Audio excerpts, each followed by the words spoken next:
diamond glint on snow. I am the sunlight on ripened grain.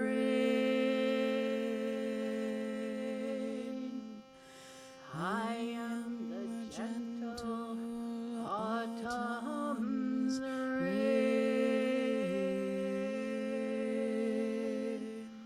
Ooh.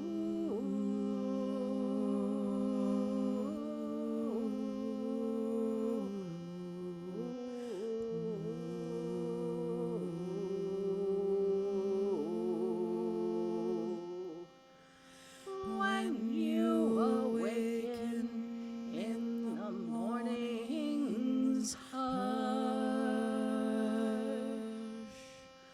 I am the swift, uplifting rush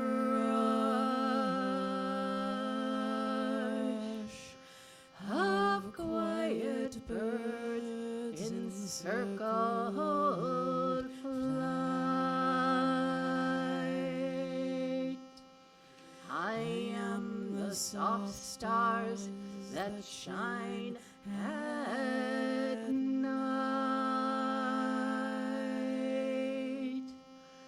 So do not stand at my grave and cry. I am not there, I did not die. I'll never die, no, I'll never die.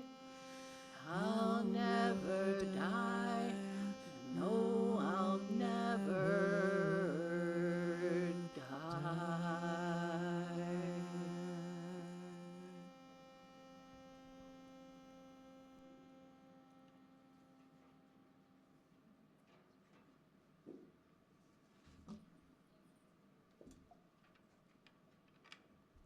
Thank you. Thank you so much.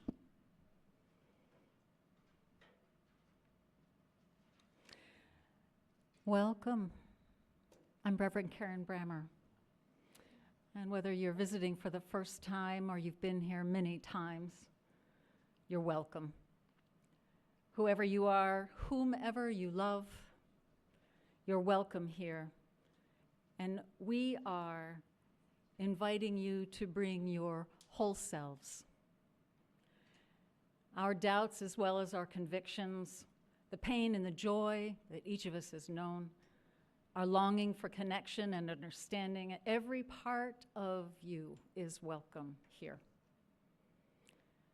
We gather today and every Sunday on the ancestral lands of the Oneida Nation, one of the early nations of the Haudenosaunee people, or the Iroquois people. If you're visiting us for the first time today, either in person or online, we're glad you've joined us, and we would love you to learn more about you and connect you with our newsletter if you'd like. You can ask to be part of the newsletter if you write on a sheet at the back, or you can use the link that is on the chat. You're welcome to stay for conversation after the service and online. If you're wanting to chat with folks who are there, please do.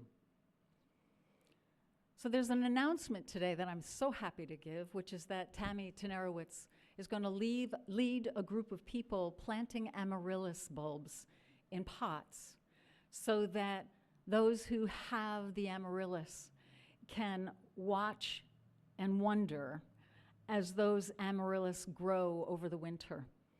We can use as many helping hands, says Tammy, as possible to pot about 15 bulbs, enough to send off to our families and to bring to individuals who are not able to participate in Sunday services because of health, mobility issues, or COVID concerns.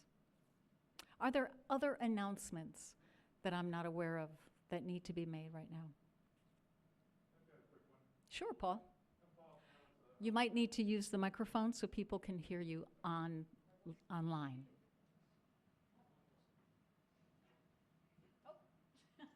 Oh, sorry, didn't see you there. Hi, Paul Tenerowitz, head of House Committee. Just wanted to bring to attention people that are using the church. The door's been found open a few times, the left-hand door. And so please, if you know anybody that uses the church, or if you do, please check both doors before you leave. It's very obviously important that we don't leave a door open, so thank you.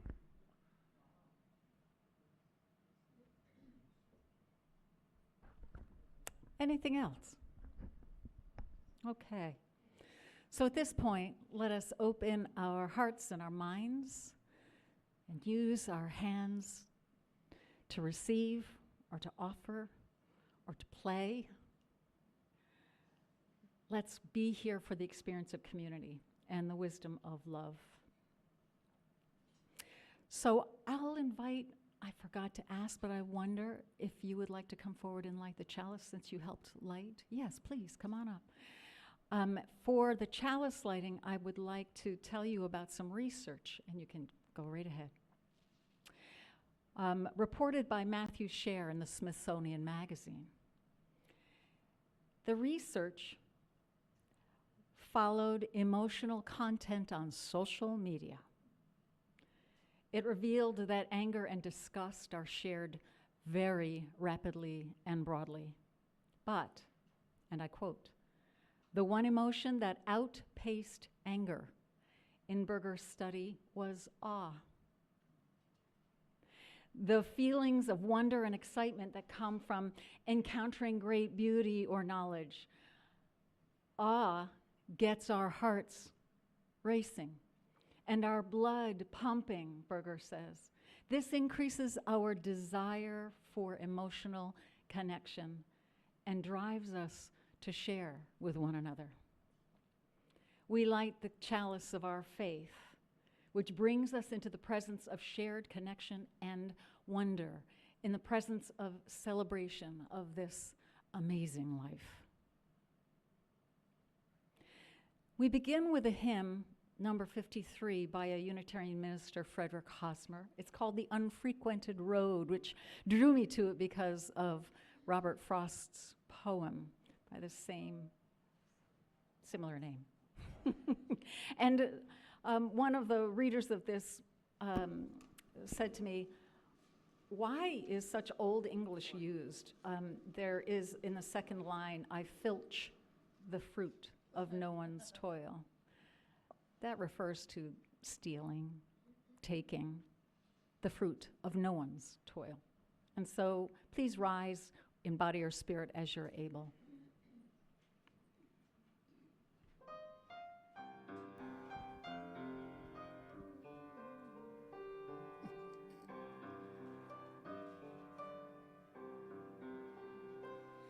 I walk the unfrequented road with open eye and ear. I watch afield the farmer load the bounty of the year. I filch the fruit of no one's toil. No trespasser am I, and yet I reap from every soil and from the boundless sky. I gather where I did not sow and bind the mystic sheaf. The amber air, the rivers flow, the rustle of the leaf.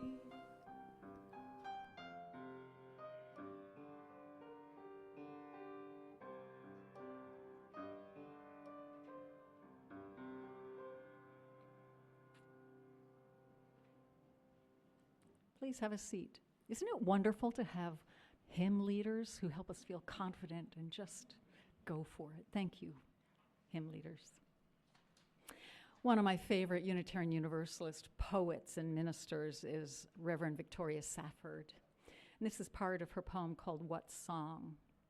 She writes, "What if there were a universe, a cosmos, that began in shining blackness, and into it came billions and billions of stars, and near one of them, a world, a blue-green world, so beautiful that learned clergymen could not even speak about it cogently. If such a universe existed and you noticed it, what would you do? What song would come out of your mouth?"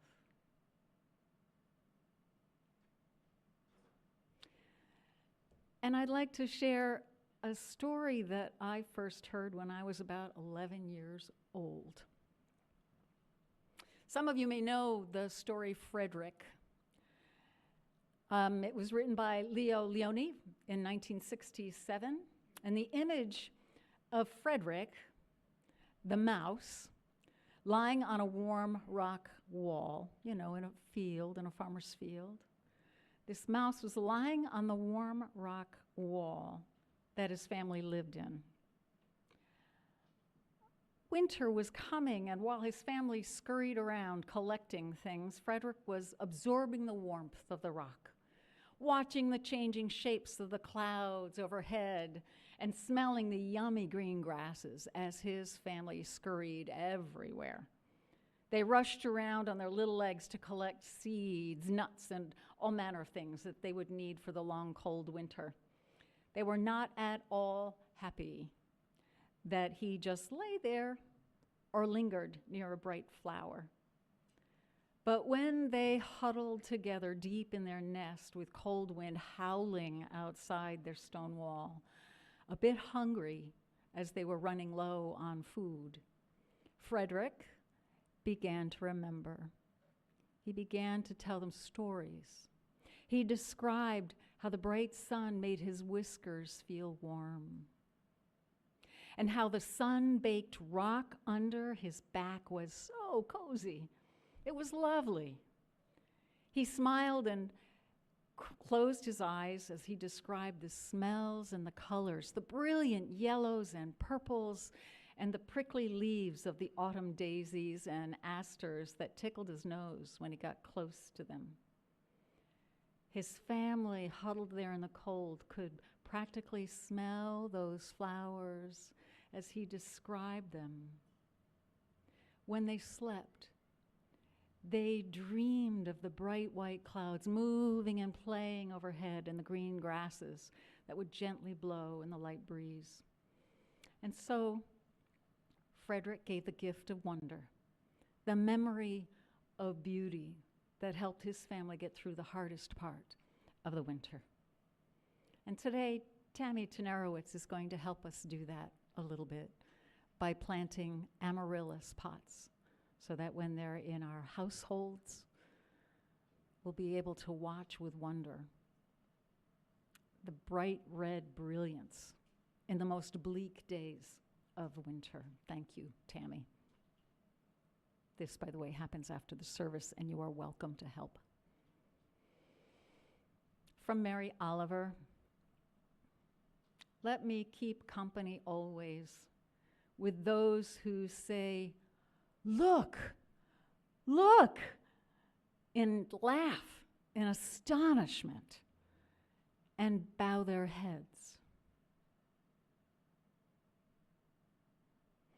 Cultures around the world create celebrations and festivals and tell stories to honor the cycles of life that bring us times of beauty and plenty and other times of hardship and want. We know that many of the Christmas festivities, that shouldn't be hard to say, but it is for me.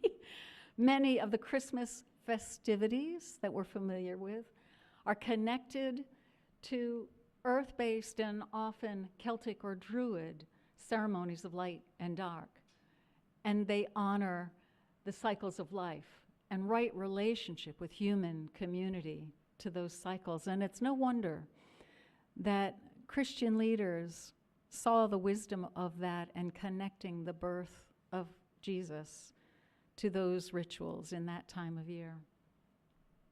Here in the Northwest, we love the evergreen, the bright red boughs and berries, the warmth of a crackling fire, and the singular light of candles.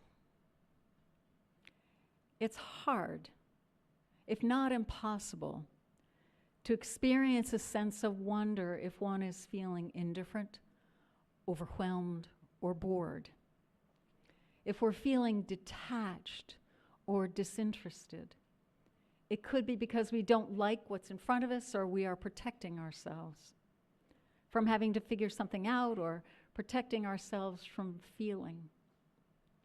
At any given time, it's a good practice to wonder, not knowing the answer necessarily, as if standing on a balcony in our own minds, what thoughts or feelings are operating in us. As a child, I remember singing Christmas carols, standing in a row with my siblings and Mom if she was not in the choir with Dad, who always directed that choir. At some point as a young teen, I questioned the birth of Christ. I rejected the supreme nature of Christianity over all other beings and religions. So Christmas carols became uncomfortable and complicated for me. But for whatever reason, at this time when I was standing with my siblings and Mom, we were all singing a Christmas carol, and I just started to cry. I didn't understand why I was crying, and I was a little embarrassed, and I looked to each side and realized there were others in my family crying. I don't know why, but I think maybe there was something like yearning there. It was not boredom. It was not indifference that made us cry, but we were moved.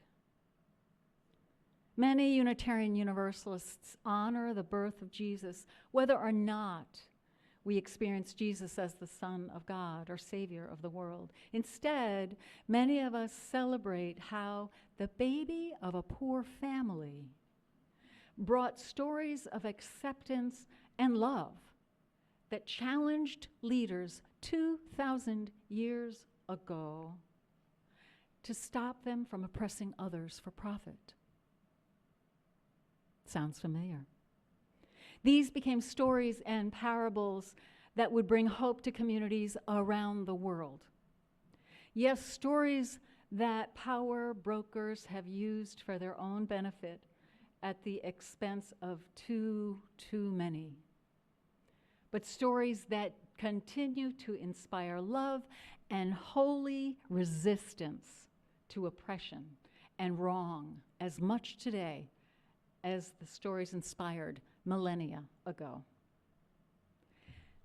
My mother, Patricia Carter Brammer, loved Christmas above all other holidays and holy days.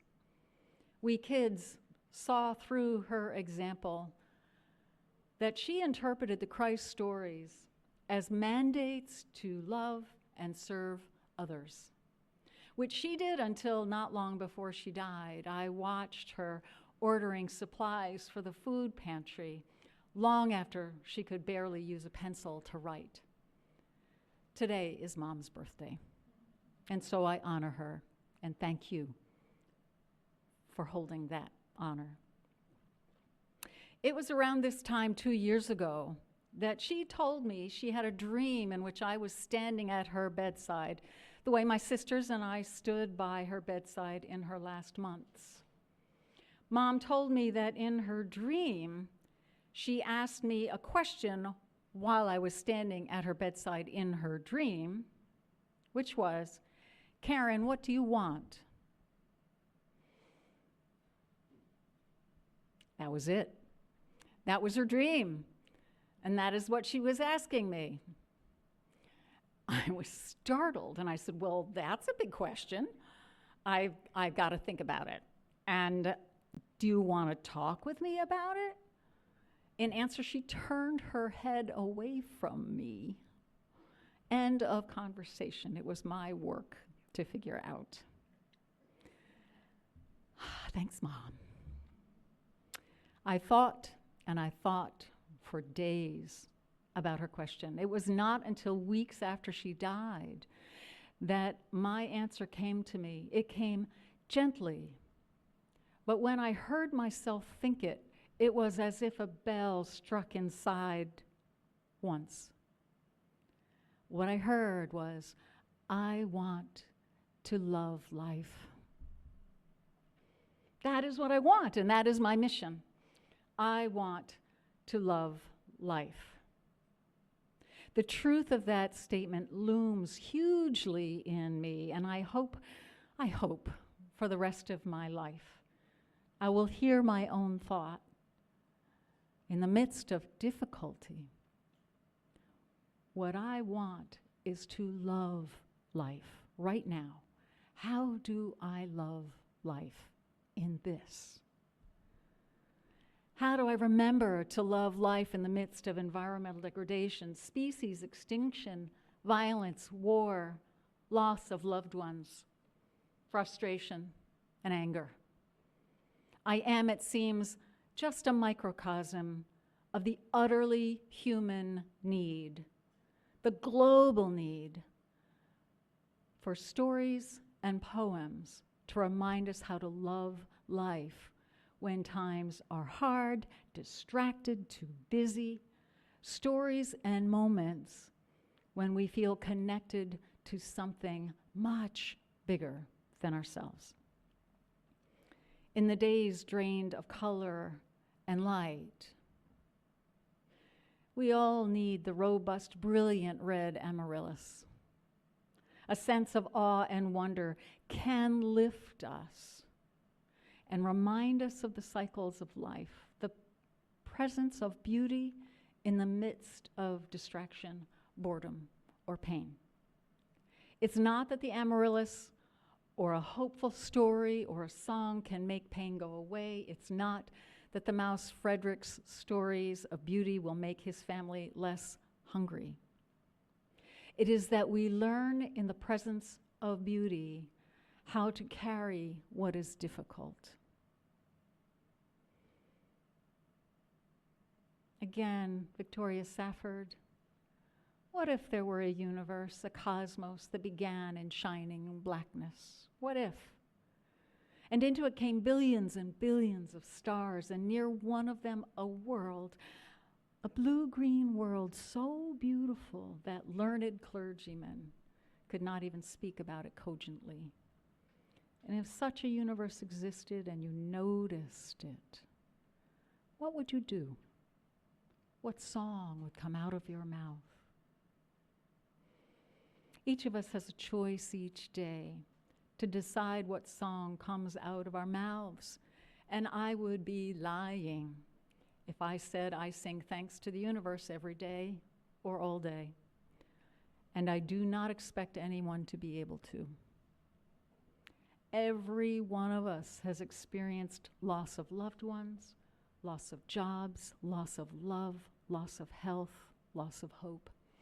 Every one of our neighbors and friends, and for that matter, every one of those we think of as our opponents, people we think of as enemies, everyone needs hope in the presence of fear, possibility in the presence of regret and loss. And we can learn in the presence of beauty and wonder how to carry all that. We can together witness the season of holidays and holidays more gently.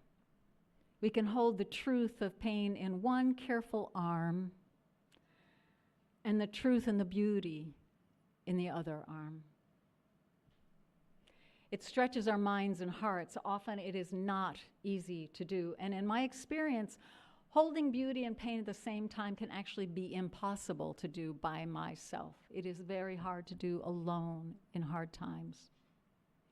So often we need each other in order to carry pain and beauty at the same time. We need each other. and a sense of wonder to live with the full truth of life and death. This season of holidays and holy days, maybe we can allow the carols, the decorations, the busyness, the stories of beauty, and even the stories of miracles to let us wonder what it is in the ancient stories that allow so many hearts around the globe to be lifted. What is it about the miracle story of Hanukkah? What is it about the elevated and ritualized light of solstice? The manger of Christmas, the high ideals and purpose-filled days of Kwanzaa. What is it about these holidays and holy days that make them not just popular, but necessary? Instead of responding with facts, instead of or alongside our discomfort or even, for some, disgust, is it possible to open our hearts enough to witness the miracle of how the ancient stories, the metaphors, and the symbols renew hope and love?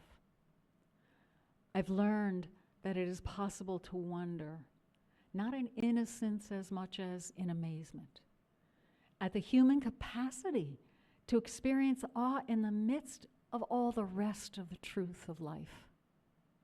Sometimes Unitarian Universalists like myself cheat ourselves out of the wonder of this season of miracles and light. For many years, I cringed through the holidays and holidays, focused on how awful it felt to witness ramped up materialism and waste. It felt terrible to receive abundant gifts while others received none. And I could not resolve the constant contrast between peace and goodwill to all and the hatred and the many wars raging around the world. I just couldn't do it at a young age. There are a lot of young people who are wiser than me and have managed to figure that out before I did. But we do know something about the facts around the birth and death of all beings and that of Jesus. And most UUs reject the miracle of the birth of Jesus. Is it necessary to suspend our understanding of truth to recognize that his birth and life were astounding, had an awesome impact on the entire planet? That life itself is miraculous, that every birth, in fact, is miraculous. Maybe it has something to do with focusing not on rejection or disproving, and instead focusing on amazement that life is, that birth happens, that beauty is possible and everywhere. Like you, I know that, scientifically speaking, thousands of years ago in the desert, a small amount of oil could not light the lamps of the Jewish temple for 8 nights. Using facts to disprove or distance oneself from the idea of a miracle makes it harder to let the Hanukkah candles, the songs, the stories, and the food lift us and bring us together. Focused on facts rather than wondering about the deepest meanings of Christmas and Hanukkah makes it hard to get through the holidays touched by a sense of meaning. And then there is grief. The holiday cry to be cheerful and grateful can make grief more intense, can isolate us with our losses and regrets. Our grief can be heightened by the people missing around the table, or the money we don't have to give gifts, or the loss of the festive table itself. So much loss makes holidays hard to bear for many, many people. Then, if we are lucky or blessed, we bump into wonder, realizing how good it feels to help. Watching a bird break a seed open with its beak, looking up at the stars, listening to snow fall and hearing it, witnessing forgiveness, receiving tenderness and trust when you most need it. We may or may not hear angels sing, but we recognize how wonder can create and fill a magnificent space within us. Howard Thurman. There must always remain in every person's life some place for the singing of angels, some place for that which in itself is breathlessly beautiful, and throwing all the rest of life into a new and creative relatedness, something that grows in one bright light of penetrating beauty and meaning and then passes. The commonplace is shot through with new glory. Old burdens become lighter, deep and ancient wounds lose much of their old hurting. Despite all the crassness of life, despite all the hardness of life, despite all the harsh discords of life, life is saved by the singing of angels. And I invite, take a moment, think about what for you is breathlessly beautiful. Or without thought, remember the feeling of being connected to something beyond and much larger than yourself. These moments come and then they pass, sometimes tragically, sometimes traumatically, sometimes quietly and unnoticed, but they pass. But may it be that the stories of these moments that we retell lighten our load, lessen the hurt, and remind us to practice holding all of the truth of hurt in one arm, the truth of beauty in the other arm. May we allow and invite the moments, the colors, the stories, the songs, the memories that will lift us and teach us how to move in the world, holding difficulty along with beauty. We have no need to deny the truth. We only need, as we are able, to open ourselves even a little to wonder at the same time. May it be so for us all.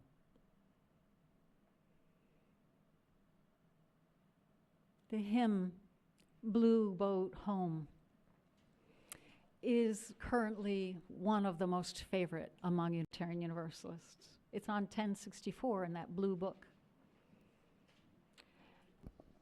Some of you have sung it many, many times. And if you have, allow yourself to wonder what it is about this hymn that captures the imagination and the heart of so many Unitarian Universalists. So when you're ready, please rise in body or spirit as you are able.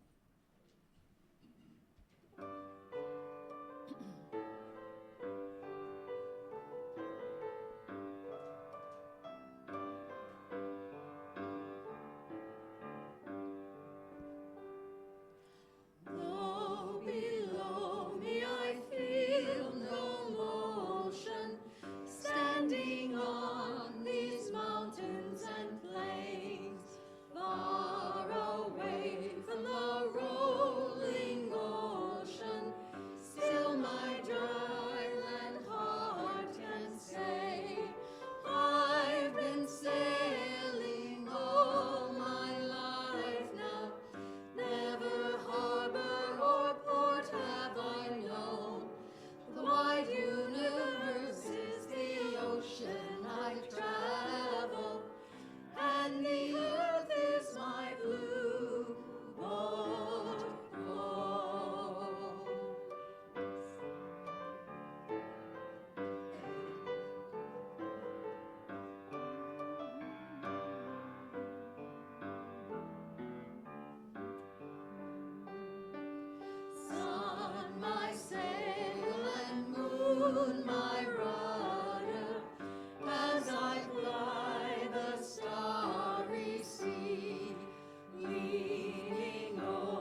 would love to share with you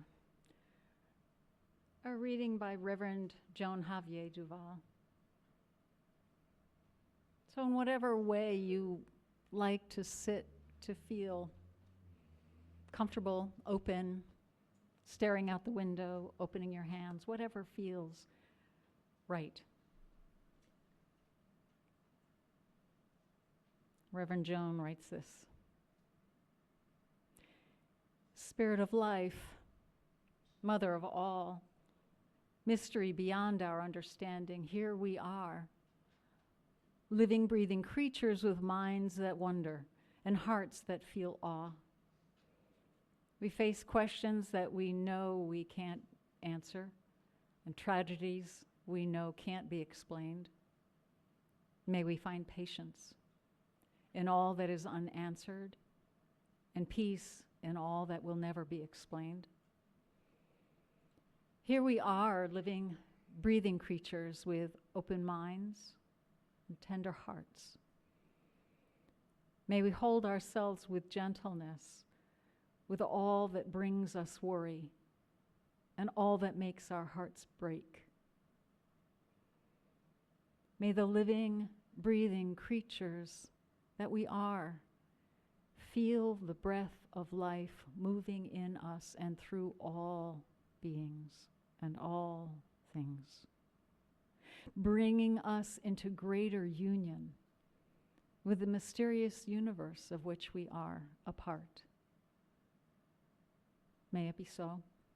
Blessed be, and amen.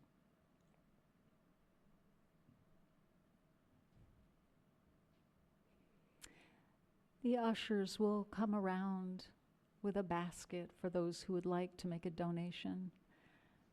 And know that the offerings that you share serve to maintain a living, breathing tradition that hopes to be present for the next generation and the next, to be able to question and hold all that is true.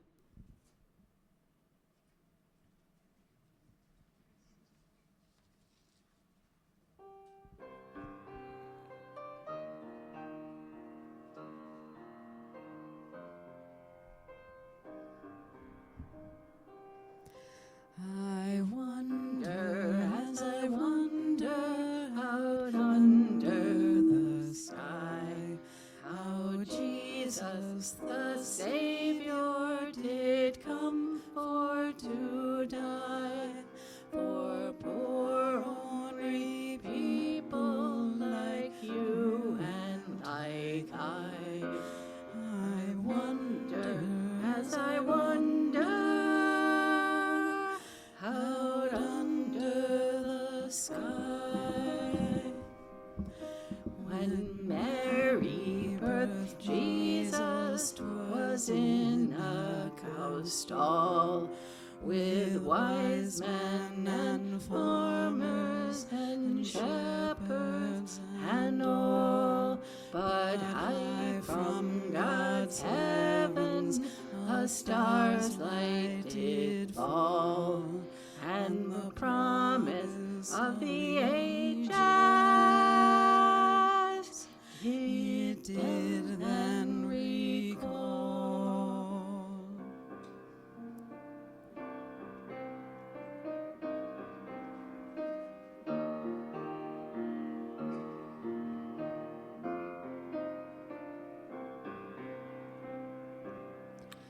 I wonder as I wander out under the sky, how Jesus the Savior did come for to die, for poor ornery people like you and like I.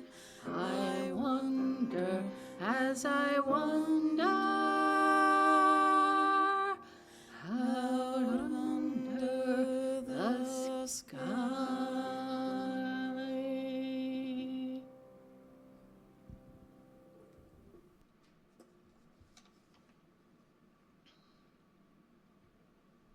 We'll extinguish our chalice, and I'll invite you to read the words that are in your order of service, I believe.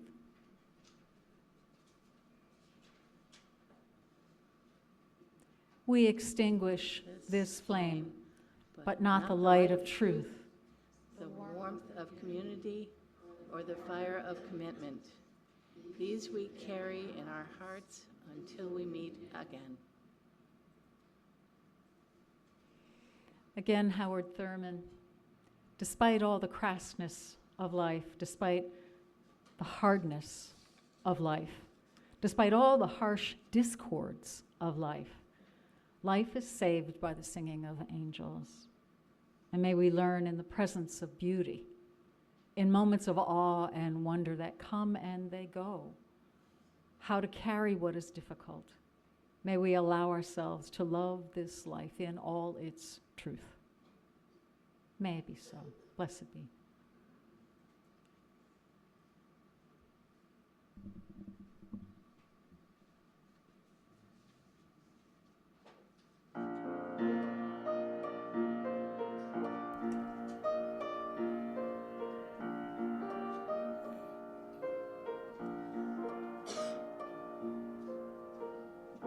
Imagine what you want, then get out of the way. Remember, energy follows thought, so be careful what you say.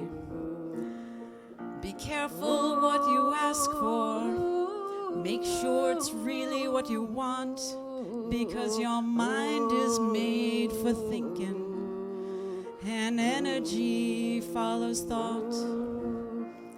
Your mind is in control, even when you do not know.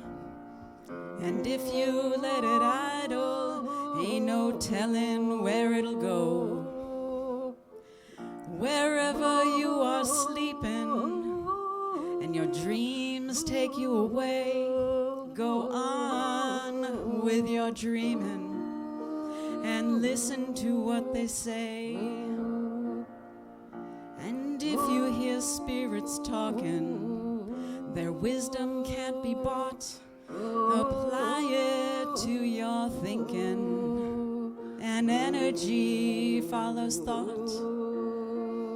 Your mind is in control, even when you do not know. And if you let it idle, ain't no telling where it'll go. Imagine what you want, and get out of the way. Remember, energy follows thought, so be careful of what you say.